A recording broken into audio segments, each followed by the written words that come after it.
You're joining us on the Waterbreak, and we are here in Fitzgerald Stadium looking forward to that Munster final. On tonight's show, we look back at the Kerry Miners, we look at the hurlers, and we catch up with Mick Gleeson, who gives us a guided tour around this great stadium. See you in a couple of seconds.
Tips the ball down to Joe Crowley. Ball breaks to Tom Prendergast to Mick O'Connell. Mick O'Connell from 70 yards out from the opening goal. Right up along the wing, the ball goes to Mick Gleeson. Gleeson takes his shot and it's over the bar. And time all over, Kerry are champions. Right, Mick, things are very quiet in Fitzgerald Stadium today. I suppose they don't often be quiet here. We're looking out over the field.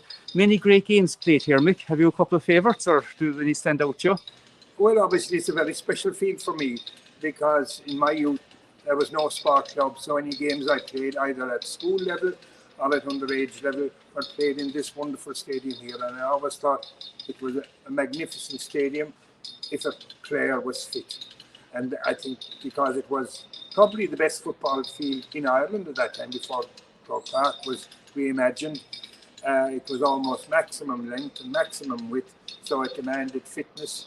And the great games, the first game I ever saw here was probably what they used to have then was a Whit Sunday tournament. And even then, you get crowds of 30, 35,000 for the tournament game.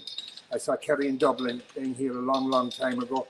And I remember Paddy Flaherty was the Dublin goalie, and he had a habit of bringing a horseshoe with him to place it in goal for good luck. Whether Cluxton ever used that tactic or not, now I'm not sure. But it has always been splendid, and the number of great games that have been played here at club level, and it obviously became very precious to me later on when Spa was reformed and the club was successful and we won 6 or 7 of whatever number of O'Donoghue Cup here, and we played county championship here. And so all in all, it's a field that's very dear to my heart, and of course it has a wonderfully rich history, and I would have been aware of that, lying as it is in the shadow of St. Fintan's Hospital. And I always knew that the St. Fintan's residents of the time played a part in the 30s in the construction of this as part of their therapy with the late great Dr. Eamon O'Sullivan, who was Kerry senior football trainer at the time, but was also resident medical officer of St. Fintan's Hospital. So there was that special connection as well. And I would have known many, many people who worked in St. Fintan's and would have been aware of that connection down through the years. And of course, Mick, that's very unique, a stadium that was kind of built for therapy reasons as well. And I presume then in the evenings they probably would have come down and seen many great Kerry footballers training here as well, free of charge and plenty access to them, and it kind of made the whole thing a little bit more kind of special. Very much so. I recall, going back to my training days here, quite a number of the residents of St. Fintan's would ramble in to see what was going on, and as you said, it got them out in the fresh air and it was therapeutic for them. There was an unfortunate aspect, but we have to judge everything in the context of its time. On the western end of the terrace, there was a section that was railed off way back in the 40s and 50s, specifically for the residents of St. Fintan's on the days of big games. Happily, long before the hospital was closed down, that segregational fence was removed, and they were allowed, insofar as those who were capable, were allowed to integrate with the general body in attendance. But it's still a very precious setting, and I suppose there are very few terraces from which the view is so magnificent on a fine day, to look not just at the sward of the field shining and the great players, but to look across at the majestic mountains the entire setting is purpose made, you could say, for greatness. And there have been so many great games and so many great names that have started here down the years. And when it comes to Munster finals, I suppose a unique occasion. Cork again, there are great rivals. They seem to love coming to Killarney, and you were very welcoming down here, Mick, aren't we? I think one has to be very fair about this. Any Cork person I've ever met post game, now not beforehand of course, they will say it's a special joy for them to come to Killarney for the game. And I recall a Munster final here maybe of 20 years ago or so, when one of the great sights in Killarney on a glorious day as we have today, and hopefully we will have next Sunday, when the game was over, the crowds mingled in College Street and Fairhill, and they sang the banks, and they alternated that with the Rose of Tralee, and the joyful atmosphere there was what it resonated with everybody. And I suppose at the end of the day, it is what sport should be, a celebration of a shared passion and love for a game. And Cork have had their good days here too. And I do recall a Munster final of 1972, which was very close. Cork were becoming a very good side then, as we know. They won the following year, the All Ireland. And it was a day of blistering heat. And I'm sure people were fainting here with the heat. And I was thinking as I was coming here today, there were no such things as Marischkas in those days. How it was that players didn't collapse in the field from dehydration is something of a mystery to me. And I often wondered about, I recall a similar day in Cork, maybe in 71, when it was, I would think, dangerous, the situation. The place was so hot. And the players were, as I say, dehydrated, and probably then at halftime probably drank too much water. So I'm glad that's a very welcome aspect of the game with us. Well, I suppose, Mick, we'll catch up on a couple of more stories there later on the show. The Kerry Minors, of course, were in action there at the weekend. Kerry and Derry finally reached the 2020 All-Ireland Minor Football Championship final. Killian Burke opened the Kerry score sheet in the 6th minute at Bordnamona O'Connor Park. This Keith Evans' fine effort off his left boot drove Kerry 2 points in front. They continued to push on in the opening quarter as William Shine got his second point in quick succession, where it was 6 points to 3. Derry responded as the Newbridge man Mark Doherty began his man of the match display with this superb point, and it was 7 points to 4 in favour of Kerry at half time. In the second half, Keith Evans got a lovely ball off to Oisin Mansell, who kicked this wonderful up and over, stretching Kerry's lead to 4 points. The scores were coming thick and fast for both sides as Lachlan Murray got an amazing score with a Kerry man diving at his boots. It was helter-skelter stuff in the third quarter, and Derry found themselves in on a goal in the 37th minute. Downey and Doherty all worked hard inside the D, but it was Lachlan Murray who fisted the ball into the back of the net to level the game. The Kingdom responded to the goal as McDermott and Killian Burke teamed up, and it was Burke who got the shot off with this long-range effort. Kerry went down to 14 men in the 56th minute as Thomas O'Donnell received a second yellow for a foul on McDermott. Heading towards the 60th minute, a mistake from the defence of Derry allowed substitute Maurice O'Connell take a shot on an open goal and pushed his side 2 points ahead. In the closing stages, Derry were awarded a penalty as goalkeeper Sean Broderick fouled Niall O'Donnell inside the square. Matthew Downey took the shot and the score is 1-14 to 2-12. Kerry had a late chance to snatch a win, but a crucial save came from Keane McGonigal. And that was a very disappointing end for the Minors of 2020, losing out there to Derry, but everybody in Kerry are quite proud of them. We're back here in Fitzgerald Stadium underneath the dressing rooms, a very, very special place for an awful lot of Kerry stars starting their career, but also an awful lot of Kerry stars who have become huge icons of the game. And Mick, this wall is absolutely full of great names. Talk to us about some of your own stars here. Seamus Moynihan, yes, winner of 4 All-Ireland titles. His local club was Glenflesk, and Seamus had a wonderful link-up also with the other great Glenflesk man, John Crowley, and they became very successful at club level, and the two of them, of course, were great stars of Kerry's many victories. Seamus, as I said, winning 4 All-Irelands. He was an All-Star on 3 occasions. He was the winning captain then in the year 2000. Wonderful player and a very fine man. And next to him we have the man who captained Kerry in 1984, Ambrose O'Donovan. In 1984 was a very special year because it was the centenary of the founding of the GAA. The GAA began in Thurles on the 1st November 1884 founded by Michael Cusack. And so that was a wonderful, special celebration. It was the start of a 3 in a row for Kerry. Ambrose O'Donovan from the Guinea Willie Club, who now lives within 200 metres of the Fitzgerald Stadium, just down at the top of Luce Road. And of course, he'll be well known to Radio Kerry listeners. He's now the voice in the commentary box. Commentary box, with whoever is broadcasting the game. Ambrose gives the asides of the comments on how he sees the game. And next to him is one of the great elegant players in which your dad would have very special interest, of course, Maurice Fitzgerald from Castlereagh. Going way back to the 50s, Maurice's dad, Ned Fitzgerald, played some football with Kerry and never won an All-Ireland, but Maurice won 2 All-Ireland titles. It's amazing for a man so talented that he didn't win many more, but life can be that way at times. He was an all-star on, I think, 3 occasions. He had scored some what would be described as incredible points in his time. Some of them very memorable. One in Thurles, never to be forgotten. Of course, another man that is memorable for all different reasons, a great fielder of the ball, Darragh O'Shea. Darragh O'Shea, one of the 3 brothers from Ventry, and of course nephews of the legendary Paddy O'Shea, who won 8 All-Irelands with Kerry.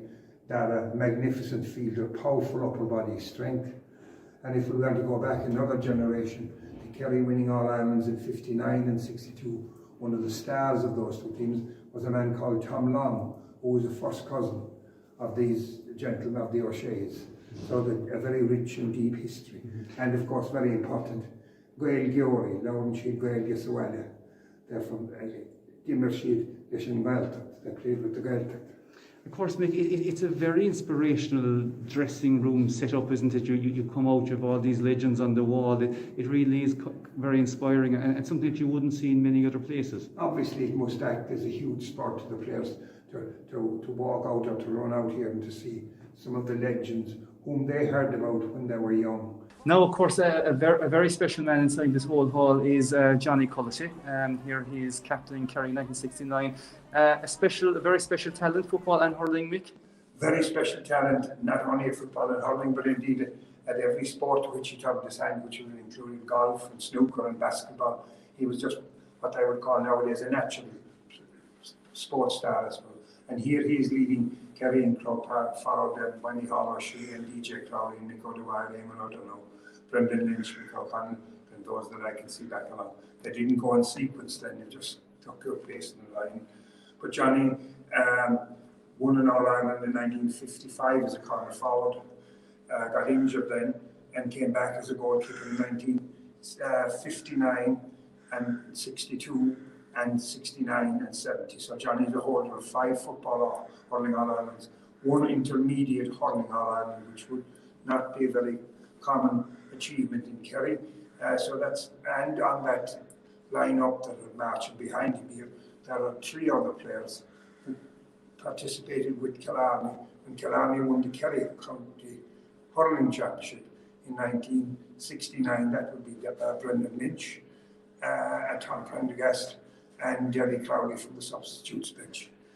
So that's a very special year for Johnny and for those gentlemen, because East Kerry won the 2nd of the 3 in a row county football championships, and that would have included Johnny and Brendan Lynch and not Tom Prendergast, but Kerry Crowley. And so they won the double in Kerry that year, very special. Johnny Cullity is always credited for making a very important save in the 69 final from Sean Evans of Offaly, and that ensured that Kerry won the game by 10 points to 7, and that put Kerry back on the road again, because the 60s from 1962 onwards in Kerry was a very bleak patch. Galway were on top for 3 in a row, and people in Kerry were, as they tend to do, if the delay is any bit long, they get very worried that the entire sport of Gaelic football is in a state of chassis in the county, which of course it wasn't. But during the mid-60s, there was a series of articles in the Kerryman at the time, and the heading was "What's Wrong with Kerry Football?" And it was as a result of that, of an article that he wrote with his views on it, that Jackie Lyne was appointed manager of Kerry in 68, 69, 70, 71, during which time they got to 3 All-Irelands, winning 2 of them. So that proved to be very successful here in Kerry football as well. Johnny Cully, of course, very special talent. Of course, the hurling, the Kerry hurlers, of course, were out in action at the weekend. They were in the Joe McDonagh Cup Final. They finished up on the losing end once again in 7 months, but put a great effort into it. And what we'll do now is we'll cut across and we'll get snippets from that, and we will also talk to Fintan O'Connor after. As far as Niall Mitchell ready for a goal here. What a cracking start to this match.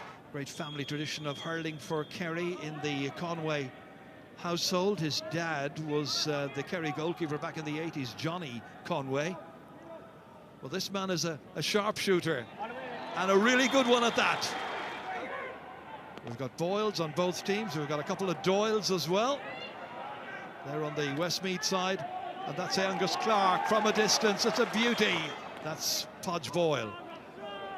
Looking to use this ball productively now, all the way over here. Great ball. Maybe the sun caught the Westmeath backs that time, but Shane Nolan is always using his flair and imagination. Shane Nolan. All the way back they go as far as Podge Boyle. Podge fancies it. It's going to drop in and over the bar. Robbie Greville. Robbie from 65 metres out. It's shooting practice. It's very good shooting practice. And it's Robbie Greville who gets it away for Westmeath. Down here, leans under this one, breaks it down to Joey Boyle. Boyle taking off, support right and left. And that one's cracked in there by Kieran Doyle. At the break, as you can see, it's Westmeath 2-16. Kerry 14 points. One back by Kerry and by their full-back, Evan Murphy. Poor ball, however, straight to Robbie Greville. He's been a constant influence, and that one's gone up and over the bar. And that's Egerton again out there in front. His new opponent is Shane Nolan. If it's not one Shane, it's another one, and this one has got that ball as far as Mikey Boyle, and Mikey Boyle turns this one over the bar. Aaron Craig back in the action. Here he is. Untroubled, unhindered, back out as far as Joey Boyle again. Lost. Conway. That's a very good ball by Shane Conway. That's what you expect. To Michael Lean, all the way in. This is dangerous. That's what they needed. That's what they get. Yeah, Kerry did the whole way in, but, you know, credit to Kerry defence. They got numbers back and pushed him out wide, but again, Kerry failed to win their own puck out, and it's back over the bar. And that's Angus Clark. Josh Call out to another sub, Shane Clavin. Niall Mitchell who got the first goal in the very beginning of the game. Well, that's it. That's our final score. It's Westmeath 2 goals and 28 points. Kerry 1 goal and 24. Just disappointed a little. Maybe just didn't take our chances as well as Westmeath. I thought they were very efficient in their shooting, and maybe, I'm not sure, I think we had about 16 or 17 wides, which is probably not good enough. Look, the most pleasing thing from a Kerry point of view is that they died with their boots on. There was a real honesty of effort right up to the final whistle, I thought. But maybe another goal really would have asked the question of Westmeath. But look, hats off to Westmeath, were definitely the better team today. Yeah, look, I think it gave us a real lifeline. Now we were kind of, they seemed to have us at arm's length, and they, like, we were probably just needed to take a couple of scores at key stages where we didn't, and we had some poor enough wides, not through a lack of effort or anything, just a bit of bad luck, and look, hopefully the lads will come again, you know. It's tough going, I suppose, no less than this is Westmeath's third final in 4 years as well, so look, it's hard winning them. We all know how hard it is to win them. The lads really prepared very well for this. They're really up for it. They done everything they could during lockdown and everything they could for the last, I suppose, if you go back to it's the longest year ever in so far as we've probably started getting ready in pre-Christmas 2019, and it seemed that we've only really had about 3 weeks off in that stage. So look, I suppose they'll go back to their clubs now in the next couple of weeks, and they'll try and kill each other in the club championship, which is the real nature of Kerry and all club championships, and look, we just wish them the best in that. Shane Conway created some scoring chances in the first half, a good battle with Darragh Egerton, but just didn't quite out for Yeah, look, I think he was excellent at times, and as you said, some things didn't come off for him. He's under unbelievable pressure, I suppose, too, to be the heart and soul of everything we do, and he is the heart and soul of everything we do a lot of the time, in fairness to him. And I thought, like all the lads, it wasn't a lack of effort or anything. As you said, some things didn't come off, some things did come off. Another day he could have maybe got a free or two that he didn't get, I felt, with my Kerry glasses on, I suppose people would say. But look, in fairness to the ref, I think he had a good game too, and look, we'll try and learn from today and get better from it. You know, we've a few lads come back as well, so look, I think we'll get stronger from today. The Westmeath half-back is very impressive today, weren't they? Found it hard to get beyond it. Yeah, look, I thought they were. They played. They were a very good team. Westmeath are a good team, and I thought at times we asked a lot of questions of them, and in fairness to them, they had a lot of answers to the questions we were asking. And as I said to you, I thought maybe a bit of luck here or there could have got us back into it, you know.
We're here in Killarney today to launch Win a House. You can win a house through the Kerry GAA with a simple raffle.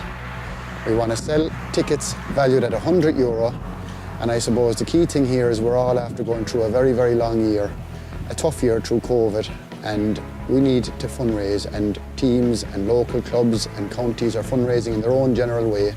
And here in Kerry, we are in beautiful Killarney looking out over the lakes, and we're raffling a house down in the middle of Killarney, one of the nicest areas in the whole country, not even in the whole country, but all of Europe. The great thing about Kerry is that not only have we beautiful scenery, we've had great footballers, and I've had great days in the Kerry jersey. And we're all here today to try to help and try to support our young fellas, not only the Kerry senior football teams, not only the inter-county teams, but the young lads that are coming up playing with their clubs at the moment. We want to put in proper facilities for them and ensure that their future is looked after. To do this, we have to become a little bit more imaginative, and we have a house for a draw. Kerry people are all over the world. We're in London, New York, all over Asia, Australia, everywhere. Anybody can take part, and we'll be looking for everybody to contribute in some small way. It's only €100. It's going to go a long way to helping Kerry to stay up with the pace of the modern GAA world, and I hope you all do get involved.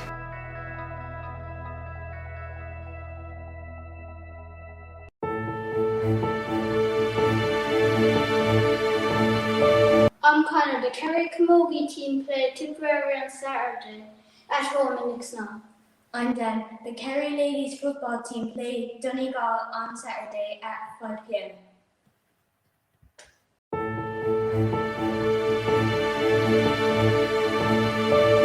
Right, Mick, still scoring goals in Fitzgerald Stadium. It's a great feeling, isn't it? It's a very special place. Of course, it is in front of a home crowd, whether that's with your own club or with the division or with the county. It's very special.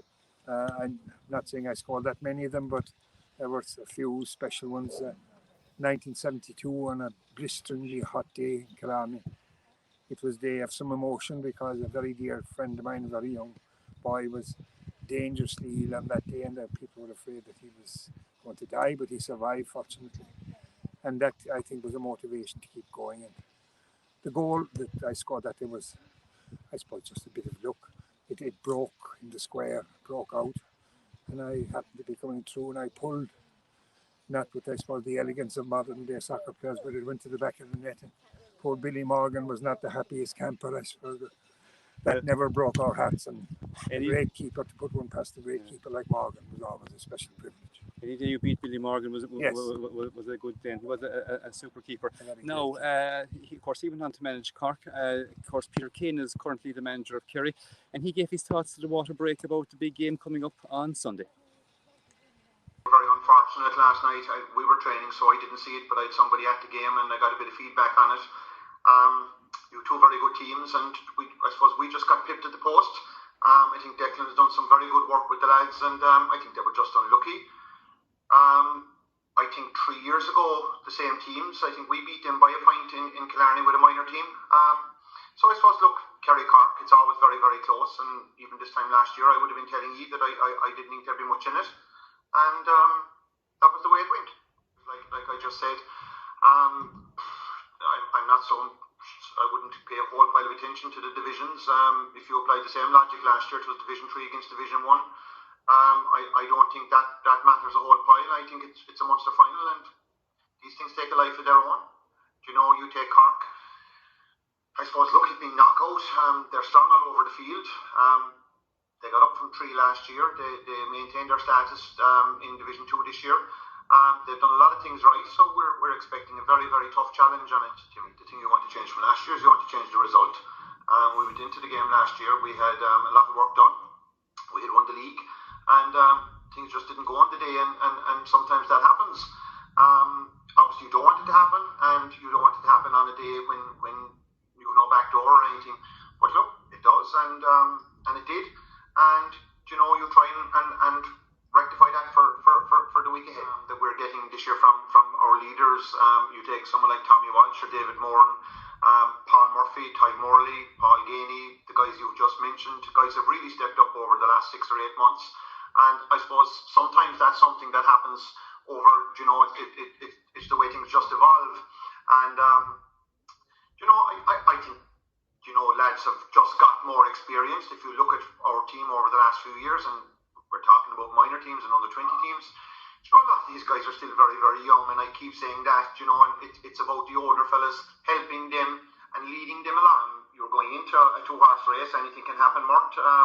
You obviously don't want it to happen, but look, we're going out preparing as best as we possibly can with the intention of trying to win the game. And other than that, look, things happen on a day, and you just hope that the cards fall right for us, Mort. Right, Mick, we were after coming back up off the field. There's a lot of steps, isn't there? A lot of steps, and it seems to be more every year, right? There must be adding to them here. Well, I suppose that's the one thing. Talk about steps. A good friend of yours, and of course a teammate, Joe McDonagh, of course, 1970. He took an awful lot of steps legally to get to goal, a fabulous goal. Actually, a wonderful goal, yeah. It's part of the folklore of Kerry football now. He took the ball maybe 60 yards from the Meath goal and soloed through, and took this wonderful shot, and it bananaed, we'd say, into the roof of the net. He said with all Kerry humility that he had rehearsed it in training, so we have to believe him now. Sadly, we can't question him anymore. He's gone from us. He's buried in Bird Hill. I was very sad at his funeral. He was a great person to have in the dressing room because he lightened the atmosphere always. There was something joyful about DJ, a very special person. So we remember him very fondly in his contribution to football. And of course, there was another goal scored that day as well, less than the massive amount of 60 steps. You know, kicked it in from 2 yards, was it? Well, we've gone metric now, so we can't compare the two. But it was like the one we mentioned earlier. It broke, I think, Mick Gleeson was going for a point and it fell short and it broke out. And again, the sensible thing to do, I suppose the only choice was to pull on the ground, and it went past McCormick, the goalkeeper, and into the back of the net. And I think that was a decisive score, really. DJ's goal was then the icing on the cake and ensured us victory. In what is, I'm told, what I've never seen it since, but I'm told it was a very good final. And it was an unusual final, of course, and it was an 80-minute final. One of the few. Yeah, it's a long final. Now, of course, that's DJ Crowley. Of course, now one Crowley man who won't be playing for Kerry, having retired earlier in the year, was Peter Crowley. Peter Crowley getting inside the cover. There's a chance here for Crowley. What's he going to do? He's going to put it over the bar. Great run by Peter Crowley. I suppose it started from, about 7 or 8. Kind of my father bringing me down to the track as a young fella. I think I only ran home crying once, and then got a great education from fellas like Donald Piggott, Rainis Looney, Brian O'Shea, and then up way through the club with Laune Rangers until we got to won a lot underage, and then with seniors played with some great fellas, still playing with some great players like John Sheehan, Liam Hassett, and of course Mike Frank Russell, the man who's every medal in the book. Like, so I suppose we're a story club. It's Hassett and Mike Frank and John as well, like, they were the fellas who were bringing the cup over the bridge in '97 when he was captain. Obviously that was a huge day because he was captain, and we the Tuesday night after Ireland, Killarney, and then Mike Frank won up until 2009. And then of course I suppose my other heroes would have been Seamus Moynihan. It's kind of the cliche for any back in Kerry growing up, but like, he was just such a, I don't know, Goliath of a character. Like, growing up he was just this indomitable character that just couldn't be beaten. So he's the fella that I always looked up to now. I think it's a bit of a cliche to kind of say, everyone's like, I never really expected it, but I didn't really expect it until I got that call from Jack O'Connor when I was 2020 when I got it. Like, and I suppose just down in Kerry, it's kind of, wherever you look, there's a fellow who's got an All Ireland medal, so it's kind of bred into you just the passion for football and just winning All Ireland. So I just did the same thing for about a year and a half. I think it took me to the same thing, yeah. But no, like, I've been lucky to play with some of the best footballers I've ever played. Like, between you've backs like Tom Sullivan, Mike Mack, Tom Shea, Mark Shea. I never played with Dara, but then like you're talking about like Starr, Gally and Declan and Gooch, of course, like, so you could just roll them off. Like, they're all 5 All-Ireland medals each, like, or 4 All-Ireland medals each. So it was just a real baptism of fire the first year. Like, I remember playing A versus B games and getting absolutely walloped a few times. I remember getting Gooch scored 2-4 off me in, I'd say, 5 minutes one day, and it was so bad I got moved off the B team to the spare men, which is never good. So yeah, like, it was a great education, like, learning from all the boys. Like, they were always good to take you aside and give you a word of advice. Or I think the thing that was best for me was just watching them and just learning from different things the fellas did and how they prepared, and yeah, so I was pretty lucky that way. Not particularly graceful, innit? I suppose I kind of enjoy a bit of contact and I enjoy the physical side of the game. I always see myself as just a back who's just there to kind of do his primary job of stopping the other team score and getting the ball to the men who can do the business up front. Right, Mick, we've come to the end of our tour of Fitzgerald Stadium. I suppose we went to the dressing rooms, we went to the stand where the supporters are, we went to the field where the players obviously play. But this is the place where the deeds are recorded and the history is remembered. And an awful lot of great people up here on the wall contribute to that story as well. Absolutely, and this is the place from which the world is informed of what's happening, I suppose, and that's why it's singularly important. The great names, and I was privileged to know everybody who's up here. Immediately, the first one on the left is Micheál O'Hare, and every time I go to Dublin, I visit his grave in Ballygriffin Cemetery because I have a brother buried nearby, and he's there, and he broadcast 99 All-Irelands, and it was dreadfully hard luck that he got that massive stroke before he could do the 100. Next to him, and Faro Dún Sheehan, Micheál O'Hare to Féin, Colin le Fada le Blianta Fada, a great friend for many years. He trained the Kerry team for the All-Ireland in 1972. I always informed him that our failure to win the final, of course, was down to the training methods he used with the Dublin-based players. But we are very dear friends. I rang him on his most recent birthday. He now lives in Kilcock, on the Meath-Kildare border. Next to Brendan Keogh, who was the voice to keep people informed. Galway man, a very proud supporter of hurling particularly. His sons were great Croke players. Next to him, my great friend Liam Higgins. For a short while in 1959-60, I was dispatched from my home in Minish to go to school in Scullin in Dingle, and my classmate was Liam Higgins from Garrinador, from Lisbon. And we remained friends ever since, and we played in the same full forward line in 69 and 70. I visited him 2 weeks before his death, and it was a very sad occasion, but he was still full of the joys of life. We went to see Menard Castle. And next to him is the voice that is gone as well, Rishi Fogarty. I played against Rishi would be Legion, I was Spa.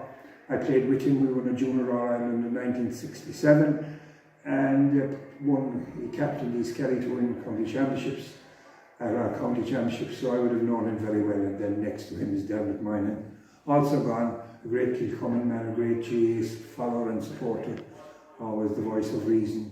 So very famous people up there, and people who have imparted knowledge of the games widely to audiences. And it is very special that they're remembered, because, I mean, well, obviously some of them have All Ireland medals and some have never won All Ireland medals, but it is important for people who come in, the new generation of journalists, to look up on the wall, and it even begs the question to ask who this person is, and then there's always somebody there that will tell you the story. And it is important that obviously broadcasting and the print journalism, it informs the next generation. And you go back and you look at the papers of the 70s, you can read the stories. So it's a huge part of what the GAA is as well. And the GAA, and I was glad to hear it mentioned even very recently, the GAA singular debt to Micheál here is just enormous. We must remember in those days, very few people bought newspapers, very few people in my childhood had radios. We didn't. But I held my first All Ireland in 1954 when Meath beat Kerry in the final, and the voice of Micheál here was simply magic. And I think if there's any reason why I ever played football, because I didn't inherit a love of it, certainly not from in my home place, my parents were too busy doing other things, was because of the wonderful pictures of the excitement and of the atmosphere and of what was taking place that Micheál here painted. And I'm not the only one that would say that. Tens of thousands. The world is different now. It's immediate in the sense of our phones and all the other new things that are available to us. But in those days, the wet and dry battery was our only connection with Croke Park on the big day. And the voice that resonated, not just in Ireland, but with the Irish abroad. In fact, Micheál O'Hare used to introduce this programme. I hadn't thought of it or heard of it since, including Radio Brazzaville, wherever that was, somewhere in Africa. It was included in the broadcast. And of course he became hugely famous in 1947 when he broadcast the Cavan Kerry match from the Polo Grounds in New York, and the great Cavan team won the final, captained by John Joe O'Reilly, and the Kerry team was captained by a man who lived within then half a mile of this Fitzgerald Stadium, Dinny Line. So Rishi and Liam and Micheál Mullerhart to give Micheál O'Hare great voices of broadcasting domestically, nationally and internationally. Very special. Yeah. Great to hear. Of course, the new voices on the thing. Now, the one thing we're looking forward to, of course, is the Munster final. In the background, the pitch is being lined out, the flags are being put up. The sound is being checked. It really is getting exciting. The weather is absolutely fantastic. But before we leave you tonight, we're going to finish with 3 magic minutes of rivalry between Kerry and Cork down the years. And look out for the bit about Dinny Long, where you had to go into about maybe 14,000 people to kick a sideline ball in the 70s. It's a particular highlight. Thank you for staying with us for the water break, and we'll catch you next week.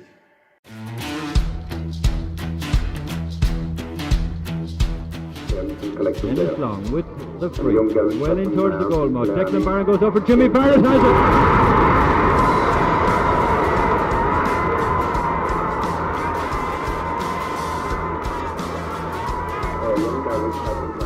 Hardy clears it away for Kerry. So Mike Sheehy, centre half forward. Ahead for John Egan, and John gets it. He's playing so well, look how he's moving. That's John Egan 4. Oh, he just waltzed through with it. Mike Sheehy, who missed the penalty in Croke Park against Meath. Here he comes. And Billy has saved it. What a save by Billy Morgan. It's been announced that on no condition will the referee restart this game for the second half unless the crowds go way back from the sidelines. You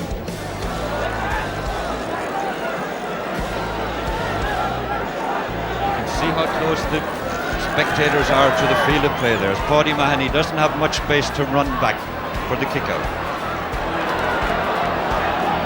So Dennis Long to take it, and look how far he's got to go back into the crowd. This is one problem Cork will have to sort out before the Munster Hurling Final this day fortnight. Dennis Long with the kick. Seamus Coughlan knocks it down.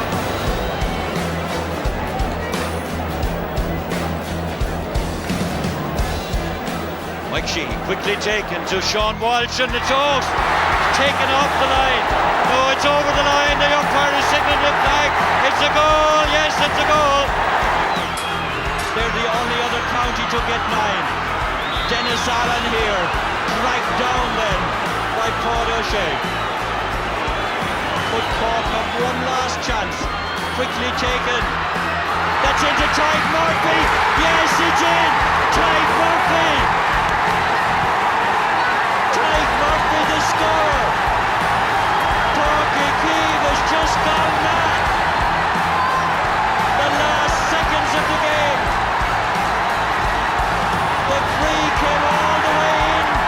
Tyke Murphy got it, ran on and got the goal. What an astonishing finish. What an absolutely amazing finish to the Munster final. Are we seconds away from history? If it's not over yet, McAuliffe missed an earlier chance. Blocked down. Has it once again, trying to round Tony Davis. Well into injury time in the Munster final. Back to Mikey Sheehy. Mikey the captain, looking for the Kerry goal that will seal it. Is it there?